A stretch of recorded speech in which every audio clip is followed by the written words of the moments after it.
Hello and a warm welcome to everyone tuning in. This is English Unlocked, the podcast where we don't just teach you vocabulary, we help you find your voice. I'm David. And I'm Sarah. We are so happy to have you with us today.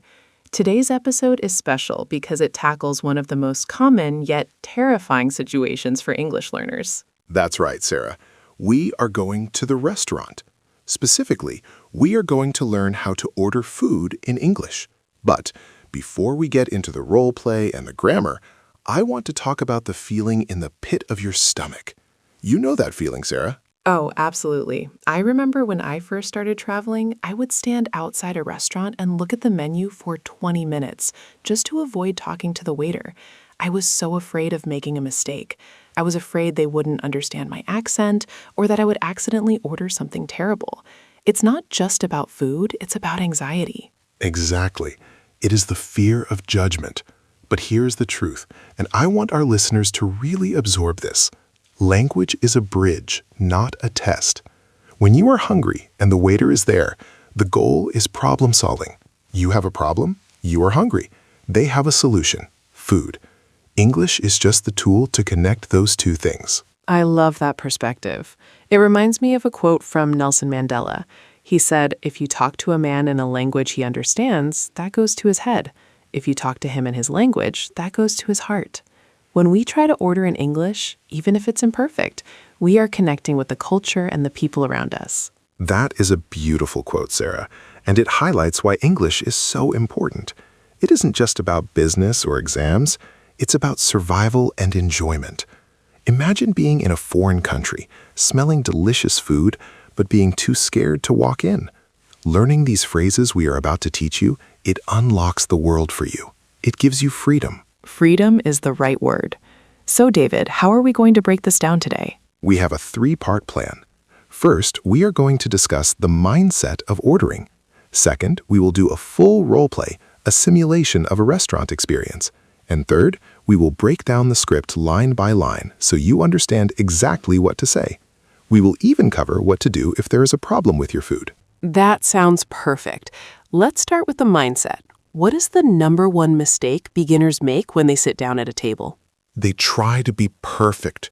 They try to translate directly from their native language to English in their head, and they freeze. They overcomplicate it. The key to ordering food is politeness and simplicity. You don't need complex grammar. You need please, thank you, and I would like. I used to say I want the pizza. Is that okay? It is grammatically correct, but socially it can sound a bit rude or demanding. In English, especially in dining, we use softeners. Instead of I want, we say I would like or could I have. It changes the tone from a demand to a request. It shows respect to the person serving you. Okay, I am ready to try this. Let's jump into the simulation. In this role play, I will be the customer and David, you will be the waiter. All right. Listeners, close your eyes. Imagine the sounds of plates clinking, people chatting, and the smell of fresh coffee. We are at a casual lunch spot. Action. Good afternoon. Welcome to the Garden Bistro. Table for one? Hi, yes, a table for one, please. Right this way. Here is the menu. Can I start you off with something to drink? Yes, I'd like an iced tea, please. Sure thing. I'll be right back with that. Here is your tea. Are you ready to order food, or do you need a few more minutes? I think I'm ready. What do you recommend? Well, the grilled chicken sandwich is very popular, but the pasta special is delicious today. I'll have the grilled chicken sandwich.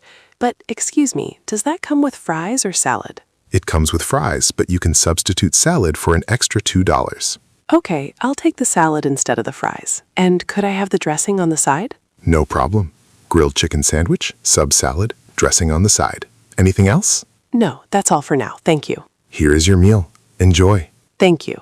Was everything okay? Yes, it was delicious. Thank you. Could I have the bill, please? Certainly. Here you go. Thank you. Keep the change. Thank you very much. Have a great day. Whew, even doing a role play makes me a little nervous, but that felt natural. You did great, Sarah. It was very natural. Now, listeners, let's dissect this.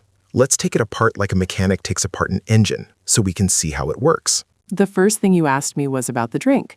You said, "Can I start you off with something to drink?" Right. This is a very common phrase, start you off. It implies this is just the beginning. And Sarah, you replied with the magic phrase. I'd like. I said, "I'd like an iced tea." Exactly. I'd like is the contraction of I would like. It is the gold standard for ordering. You can use this for anything. I'd like a ticket. I'd like a taxi. I'd like the steak. It is polite, professional, and clear. If you learn only one phrase today, learn I'd like. Then I did something that makes many students nervous. I asked for a recommendation. I asked, "What do you recommend?" This is a brilliant strategy for beginners. Why? Because it builds a relationship with the waiter. It shows you trust them. Also, if you can't read the menu because the handwriting is fancy or the words are strange, asking for a recommendation saves you. That's a great tip. But then I had to make a change. I didn't want the fries. I wanted salad. I used the word substitute. Yes, you said, can you substitute salad for fries? Or, I'll take the salad instead of the fries. Instead of is a very powerful phrase for problem solving. It means X replaces Y. And then I made a special request, dressing on the side. This is important culturally. In the US or UK, it is very common to customize your order. Don't be afraid to ask. No onions, extra cheese, sauce on the side. As long as you say please, it is not rude. It is assertive. I think that is where the fear comes in. We feel like we are being a burden, but the waiter wants us to be happy, right? Absolutely. A happy customer tips well. Speaking of tipping, at the end you said keep the change. Can you explain that? Sure. So if the bill is $15 and I give a $20 bill, there is $5 left.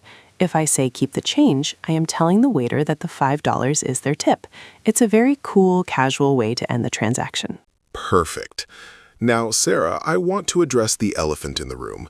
What happens when things go wrong? What if the waiter brings you the wrong food? This is the nightmare scenario for many learners. They would rather eat the wrong food than speak up. I have done that. I once ate a mushroom pizza when I ordered cheese because I was too scared to complain.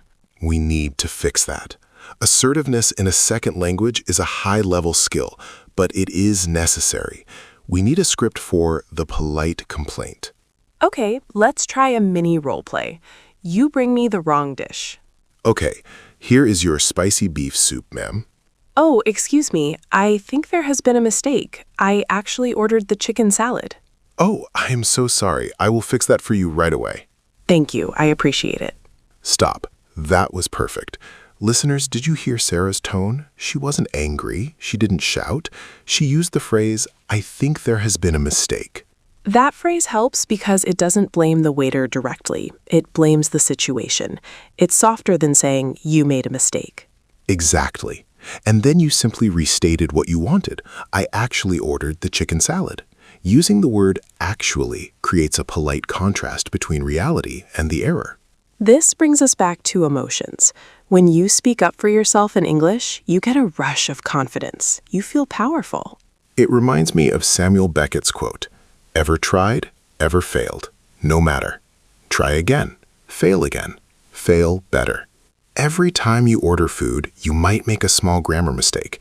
You might pronounce vegetable wrong. So what? Did you get the food? Yes. Then you succeeded. Fail better. I love that. It takes the pressure off. We aren't trying to be Shakespeare. We are just trying to eat lunch. Sarah, why do you think English is so specifically important for this? Why not just point at pictures on the menu? Because language is about dignity. When you just point, you feel like a child. When you speak, even simply, you are an adult participating in the world. Also, English is the international language of travel. You could be in Paris, Tokyo, or Cairo. Chances are the menu has an English translation and the waiter speaks some English. It is your passport. Frank Smith said, one language sets you in a corridor for life. 2 languages open every door along the way. By learning to order food, you are opening a door, a delicious door. I'm getting hungry just talking about this. David, do we have any final tips for our listeners before we wrap up? Yes, here is my homework for you. 1. Practice at home. Stand in front of a mirror. Pretend you are holding a menu. Say the phrases out loud. I'd like the chicken. Could I have the bill? Your mouth needs to build muscle memory. 2. Don't panic. If you don't understand the waiter, just say, "Sorry, could you repeat that, please?" It is a sign of confidence, not weakness, to ask for clarification. 3. Smile. It sounds silly, but smiling relaxes your facial muscles and makes your pronunciation better. Plus, the waiter will be nicer to you. And I would add, prepare. If you are going to a specific restaurant, look at their menu online before you go. Look up the words you don't know. If you know what roasted or steamed means before you sit down, you will feel much calmer. That is excellent advice. Preparation kills fear. So today we covered the mindset of connection over perfection. We learned I'd like and could I have. We learned how to substitute items and how to politely correct a mistake. We hope this episode gives you the courage to walk into that cafe or restaurant, hold your head high, and order exactly what you want. No more pointing, no more panic. You can do this. Remember, every master was once a beginner. The more you do it, the easier it gets. Thank you so much for listening to English Unlocked. If you found this helpful, please share it with a friend who is learning. We will see you in the next episode, where we will talk about small talk, how to chat with strangers without freezing up. That's going to be a good one. Goodbye, everyone, and happy eating. Goodbye.